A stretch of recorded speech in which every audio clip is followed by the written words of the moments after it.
Hello everybody, welcome back to the Lion's Den. Sky Marshal here, bringing you the USA and KMT's turn for July of 1942, heading into 1943. Let's see what the Americans have up their sleeve. But right now, I guess we'll go through what we have to do, and we'll see what everybody's planning to buy. And actually, we're on this side of the table. So the Chinese are going to build a cavalry and a militia this turn. They also have a supply marker here that they're going to be upgrading one final militia in Yunnan to an infantry. So that's what they will be doing this turn. And as we scroll on over here, we have the Americans. And it's present time. We're going to send, and I'll just zoom in here, we're going to send one jet fighter to the United Kingdom. We're going to send one jet fighter to the Free French in North Africa. We're going to send one jet fighter to the Chinese to help out their war effort as well. Plus, the Russians are going to get one Lend-Lease. We're going to send them a cavalry. It's going to leave San Diego and reach Kamchatka, since this minor port can receive up to 3 IPP of Lend-Lease. It's not ideal, but at least it's something for the poor Russians who recently, mind you, just lost Transcaucasia to the Turks of all people. Now their income is more than doubled, almost tripled, up to $8. So we'll see what happens there. But anyways, nonetheless, the Americans are going to build a jet fighter for themselves. They have to if they're going to spend that much money. We're going to lay down or build a tactical bomber. We're going to put down a sub, and we're also going to spend another, what is that, 26 bucks to move some more capital ships. No, sorry, $16 to move some capital ships here. We're going to move up 2 battleships, the Missouri and the Iowa, and the Enterprise and the Yorktown, to the second stage in the building queue. So that's what we're doing there. So we have tech rolls, guys, and here is our tech rolls. This is what we're aiming for this round. We're going to go for heavy bombers, advanced submarines, strategic rockets. Actually, I just realized we already have wartime economy, so that one's going to be changed. And we have improved factories, so we're going to move those 2 as well. I think what we'll do here, we're going to build heavy battleships. That's 7 or more. So that's what we'll do. For the black, will be heavy battleships. And we're going to go with heavy armor. No, we're going to go with radar. That's right. We're going to go down with radar, which is also a 7. So there we go, guys. Radar is going to be green, and we are going to be building heavy battleships for the black. See what we get. All right. Looks like we have strategic rockets, which we missed again, which is pink. But all told, we got 3 hits right there. So, what are they? We have gray, orange, and purple. So, we do have attack transports. We do have advanced submarines.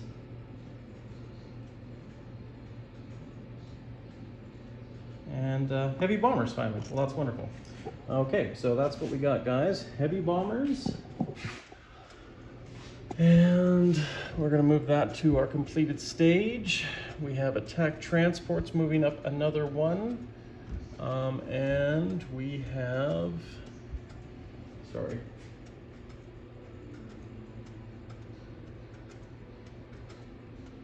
advanced submarines. That's right. Going up to our second stage. All right, now let's pan on back here. So we've done that. But now we have to do our combat sequences. Now, the United States is actually going to be doing very minimal combats.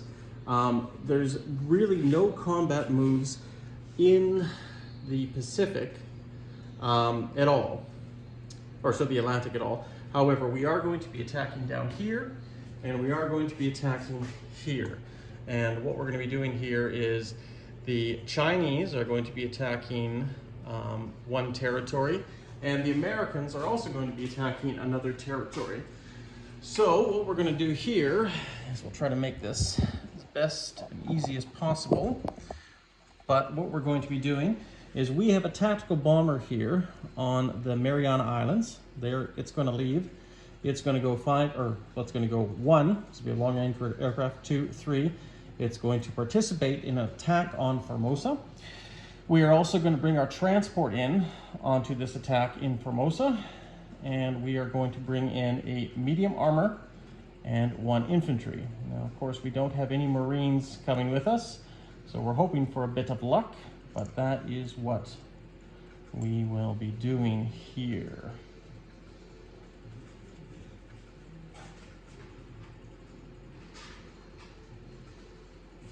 Okay, so that's good.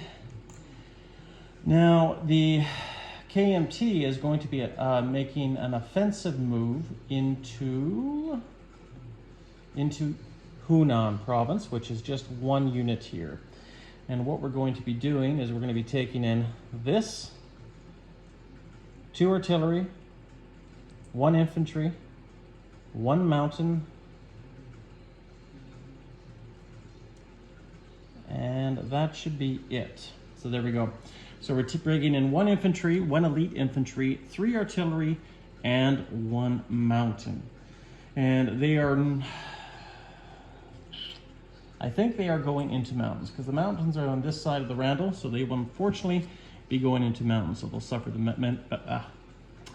mountain penalty. We are also going to go into the north here and try desperately to take back Szechuan, and he has 1 elite infantry, 1 marine, and 3 regular infantry on defense. We are going to be coming in with 5 infantry, 1 militia, 6 infantry, 1 from Kwai Chau, which we'll have to, we can't move that militia. 5 infantry from Yunnan, 2 cavalry from Yunnan,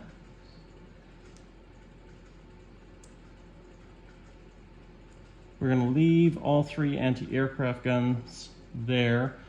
So yeah, we're going to bring in with 1 infantry from Kwai Chau. So we're going to have a total of 6 infantry and 2 cavalry attacking that territory. And we'll see what happens. And then over here, it's a little bit more interesting, but I'll walk you through it here. We are going to be bringing in this coastal defense ship with this transport marine with the hope of attacking Ecuador. But of course, we have what's called a screening force here. We have a ship that we got to destroy before we can get past it. So what's going to be happening here is up here in Sea Zone 43, we are going to be taking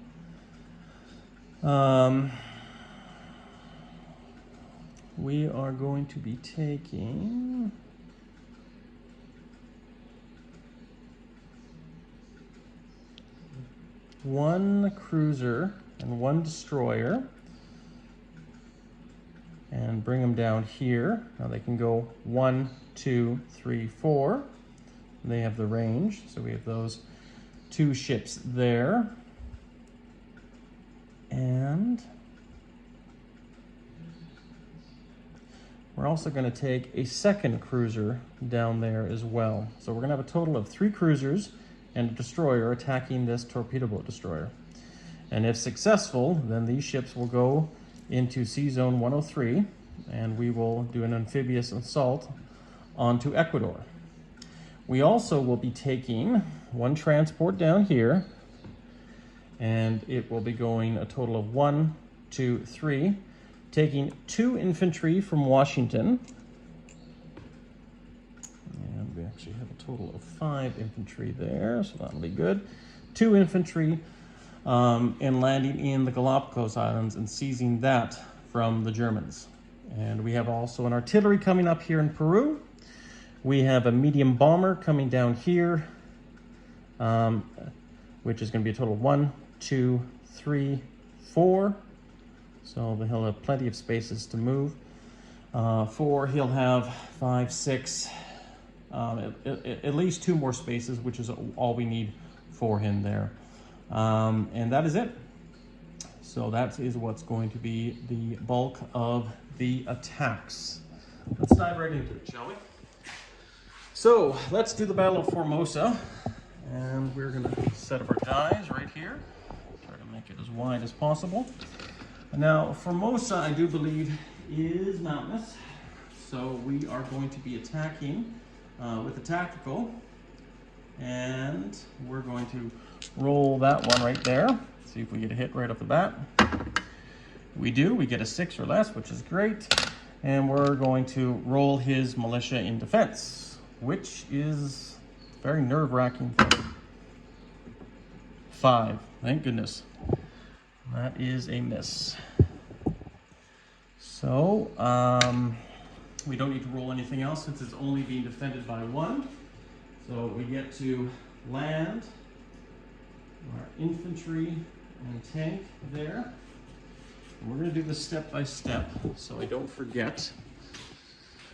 And I believe the Japanese income is going to go down to 30. I could be wrong, but I know the American income is at 71 and it's going to go up to 73 right over here. And we're going to get an American, I just realized, being that that is possible Chinese home country, the Americans actually don't go up, the Chinese will go up. We're going to move the Chinese, which are actually at 3, 4, yes, 4. They're going to go up 2 as well. So they're going to be tied with the Canadians, and we're going to bring the Americans back down 2, which will be 71. So that'll be Chinese liberated territory. Help the Chinese get a little bit more income.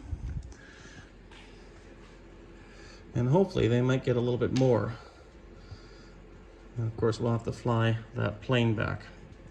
All right, so now, next, we're going into mountains for both these battles. So we have a mountain infantry.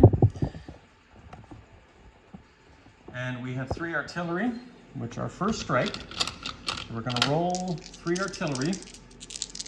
And we're looking for, well, going into mountains, we're looking for a 2 or less. And look at that, we do have 1 hit. And that's all we need because there's only 1 militia there. So that is successful. Now, normally you could roll the rest of your troops just because they are attacking, but since we only have to attack, that's actually an interesting idea. I thought I might have to roll the rest of the troops since they are attacking, but first strike does kill them without a defense. Very interesting. I wonder if we have to roll our infantry and see if we get 10s or 12s, or 10s, 11s, and 12s, and if they have to retreat. I don't think we have to worry about that, just because we did kill them right off the bat, which means the artillery barrage opened up first, and that was it. So Hunan has now been liberated for the Chinese, and that'll be worth $2. And we'll change that on the income marker as soon as we're done. So now we're going to be going into Szechuan. And they have a total of 5 units defending there. We don't have any artillery, so we're going to attack with all 6 infantry. And then 2 cavalry will be the gray dice. Once again, attacking in fountains, so everybody goes down 1. So we are looking, now this is so close to a hit, I still feel I have to re-roll this one, because that would have been the only hit on there. Everything else is a miss, I believe. Yes, so let's roll this guy again, and he's a miss as well. Now, there's no 10s, so that's nice. So here he has his retaliatory strikes. So he has 3 infantry at 4, an elite one, which we'll use as pink, defending, and 1 marine. So actually, technically, we'll use the blue as the marine, but he'll defend as the same. And we'll roll. So devastating there. He got 3 hits on me. Basically all of his standard infantry hit. So most unfortunate. So I think what we're going to do is we're going to retreat. We're going to take our wounds and take off 3 units. We're going to take off the 2 cavalry. We could have taken the anti-aircraft guns in, but I thought it's probably best not to. So that is done. Oh, and actually, sorry, we have one infantry from Szechuan that came into, and he's actually going to be returning as well to Kwai Chao, unfortunately. Unfortunately. So this leaves the province of Kwang Tung empty, but nonetheless, we are going to bring in some defense there. We're going to bring in we're just going to complete our turn here. We might as well over here. We're going to place our cavalry and our militia in Kwang Tung. And we also have a supply token here that the British dropped, and we're going to upgrade this militia to an infantry. So now we'll have a total of 5 infantry again in Yunnan. What we'll do here for non-combats, we're going to move an anti-aircraft gun into Kwang Tung. We're going to move an anti-aircraft gun into Kwai Chao, and another one in Yunnan. Okay. Now we'll just quickly change the income once again. Like I said, I may have the Japanese all wrong. I might not, but the KMT will go up to $8, and the Japanese will go down another 2. So 2 out of 3 battles successful. That's not too bad. Oh, by the way, I forgot to mention, I'm actually going to be convoying here with 2 coastal subs. 2, so I might as well do that right now. That probably should have been done earlier, but red attacking, black defending, first sub.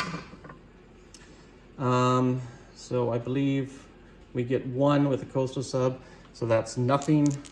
And then the second hit, and once again, oh, actually we did get, so we were able to take off a max of, what is that, 5, 6, so 4 more on that convoy line, and I believe we can only, actually no, that's part of the Tokyo line.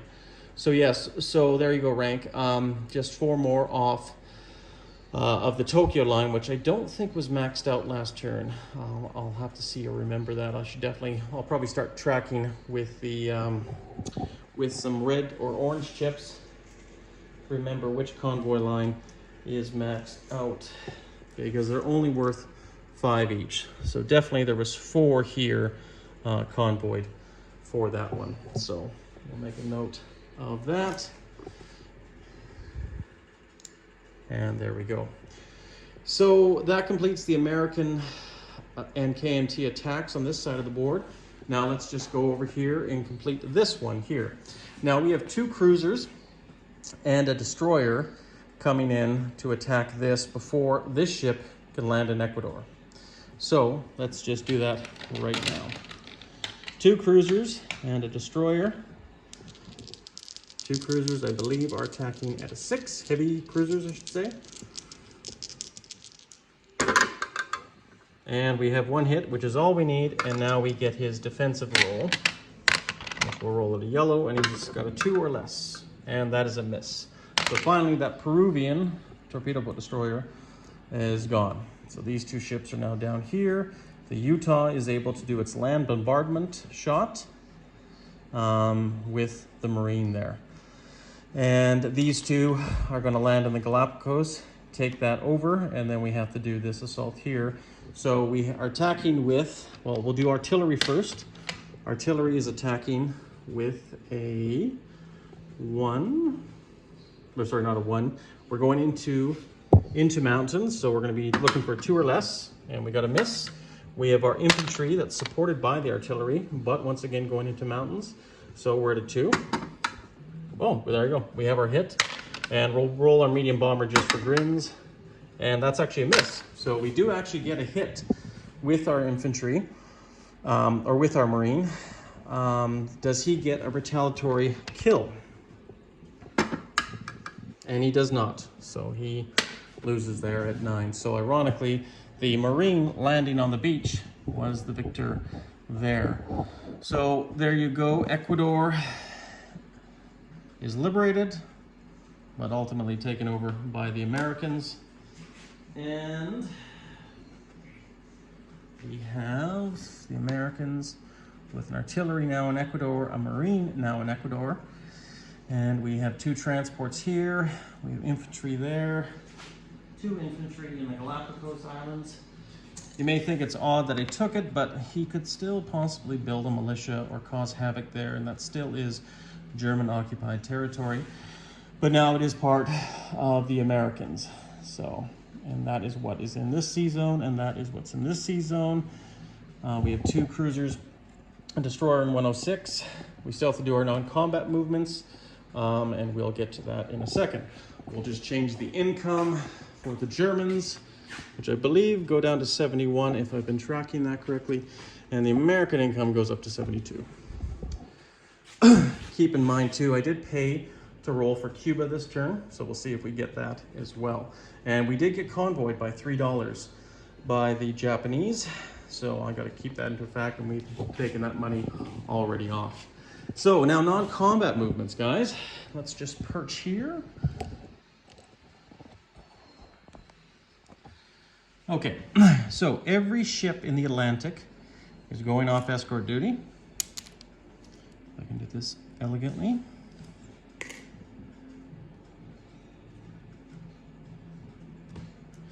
And we're going to be doing some movements here. So we have the Omaha, which is a light cruiser and a destroyer. And they're going to be leaving Sea Zone 32, going a total of 1, 2, 3, and going into the Mediterranean to link up with the British fleet there. And I'll just zoom out a little bit more so you guys can see the whole map.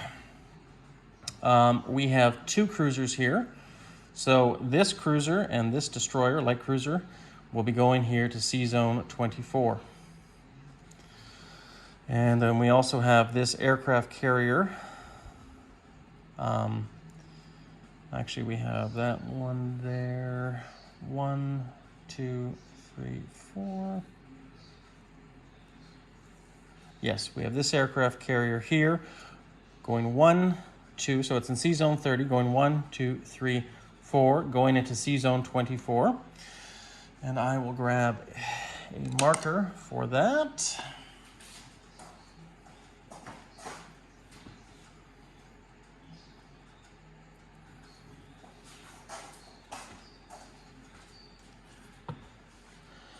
So with the 2 British fleets there, we also have now an American fleet there. And that will be this one. And we'll just put it right here. And we have 1 fleet carrier, 1 cruiser, 1 light cruiser so far, 1 destroyer. We also have a heavy cruiser leaving Sea Zone 30, which will also be joining them. We also have another light cruiser and destroyer. They're going to head south and go 1, 2, 3, and they're going to go here to Sea Zone 48. And we're going to start another fleet marker there. And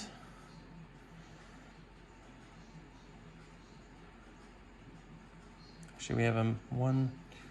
Actually, we are going. Yes, we're going to go to Sea Zone 13. And that's where they're going to be there. We have 1 battleship in Sea Zone 43. It's going to go a total of 1, 2, 3. Actually, we have 2 battleships and a carrier. They're all going to go there into Sea Zone 48. Along with the destroyer and light cruiser.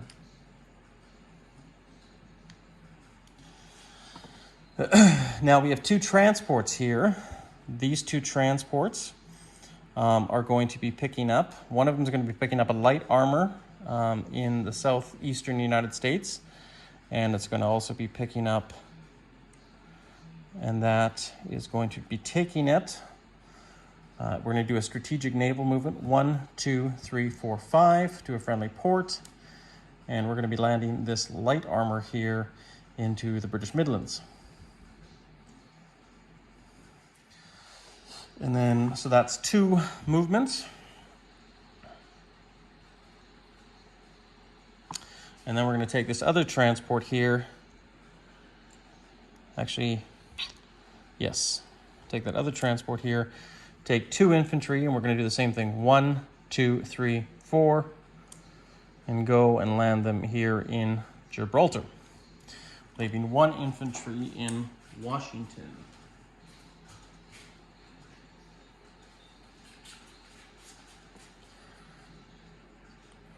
Actually, sorry guys, that actually maxes out my, that's right, that doesn't, I go exceed my strategic naval movements I can do with that turn.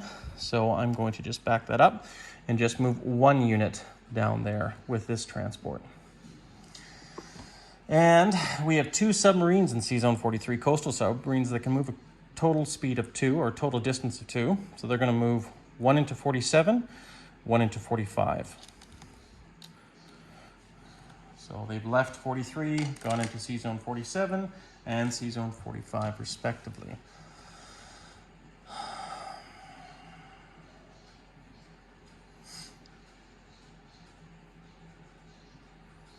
Okay, I think that's it for non-combat movements right now.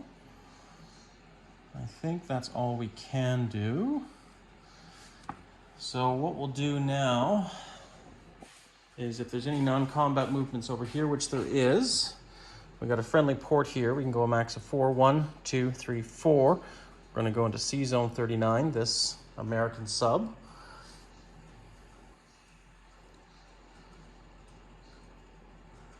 And I think that's everything.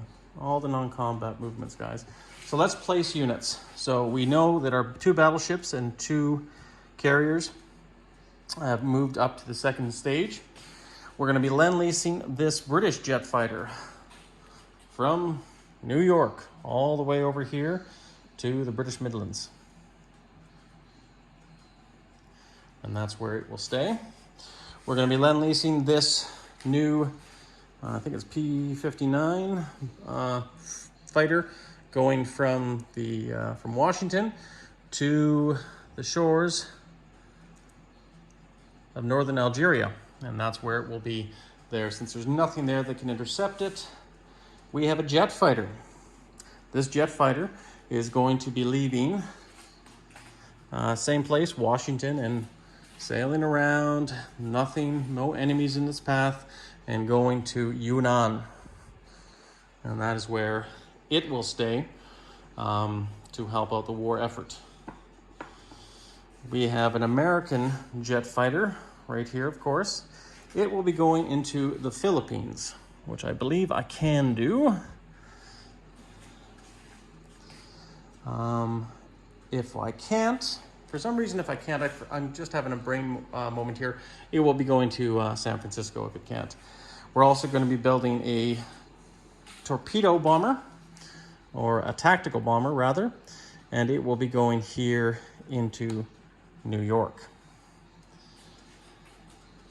We're building another sub. It will be going here into C-Zone 29, and we're lend-leasing a cavalry to the Russians in Kamchatka. So I think that is everything, except we still have our roll for Cuba. Should we do purple? Let's do black. 3 or less. 8. That's no go. No go for Cuba, sadly, but it is what it is. We tried.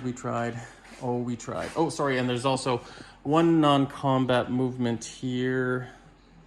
Yes. Sorry about that, guys.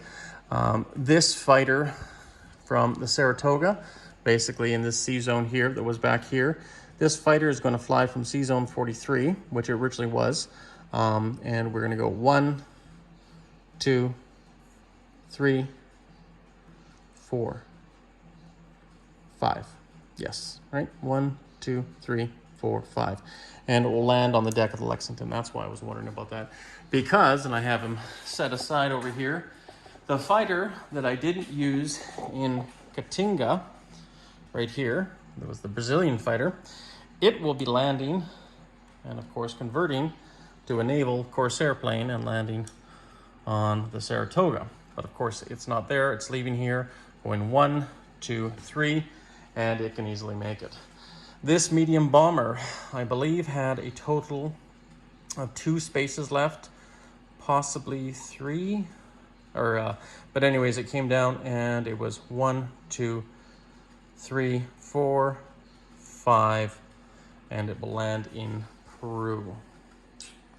Yes, land in Peru. And I think that's it for that. There's always little things we're missing. Don't forget we have our random events roll. We have our wartime economy. I think I've done all my non-combat movements, guys. Let's try wartime economy. Okay, 6. So I guess that's... So far, all my wartime economy rolls have been better than average.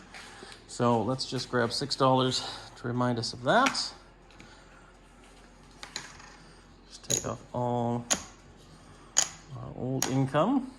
So we have $6 for wartime economy. We'll still have to collect our income. Let's roll the random events roll, guys. 12. For some reason, I think I know 12. But I could be wrong. Arms race. Well, actually, this might be an interesting one. This might change things up again in South America. So, arms race. South America's nations begin arming for the coming war. For each of Brazil, Argentina, and Chile, do the following. The U.S. immediately places 6 IPP worth of units in each aligned or pro-allied nation. Germany places 6 IPP worth of units in each aligned or pro-Axis nation. USSR places 6 IPP worth of units in each Soviet-aligned nation or nation with a Soviet coup marker. Well, that is interesting. That's really going to mess up our Monroe Doctrine here. So basically, that at least gives the Russians here, the way I understand it, because there was Venezuela, but of course it went back. Paraguay, they can place 6 IPP worth of units. Doesn't say it costs it, it's free. So USSR places 6 IPP worth of units in each Soviet-aligned nation or nation with a Soviet coup marker. Now, I don't think they get Paraguay, but they do, however, Paraguay gets whatever they want, I guess, down there. And it still will be pro-Ax or pro-Soviet. And then, of course, the same follows. Now, of course, Brazil is already aligned to the United States, and same with Argentina and Chile. But it does place 6 IPP worth of units in each aligned or pro-allied nation. So this will be interesting. This is something we'll have to dive into and talk to the designer about, just to make sure that we have that, because, I mean, technically you could argue that Ecuador, Peru, Brazil, Argentina, everybody of those gets 6 units for the United States. And there is 6 units definitely for Chile.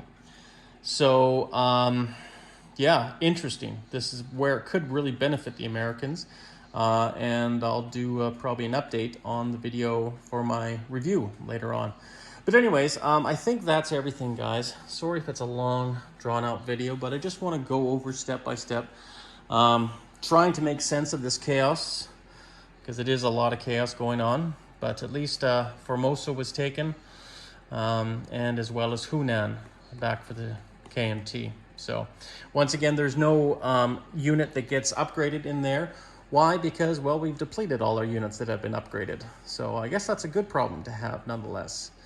And I believe, and I could be wrong, but when they took back Suyan, I think one of the if there was an infantry unit attacking there, or a mountain, it could be upgraded to an elite unit. So that's something that my common turn player might want to look into.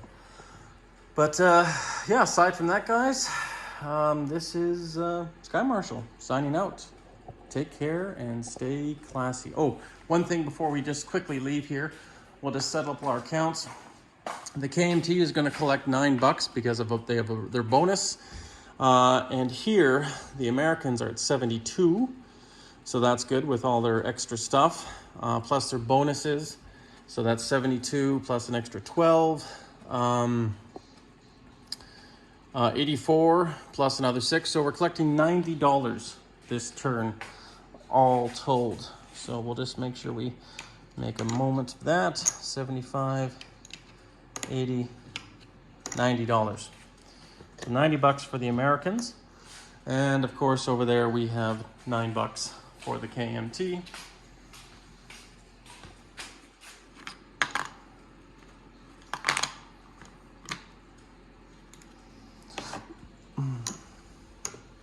All right, guys. Stay classy. Sky Marshal out. We'll see you in 1943.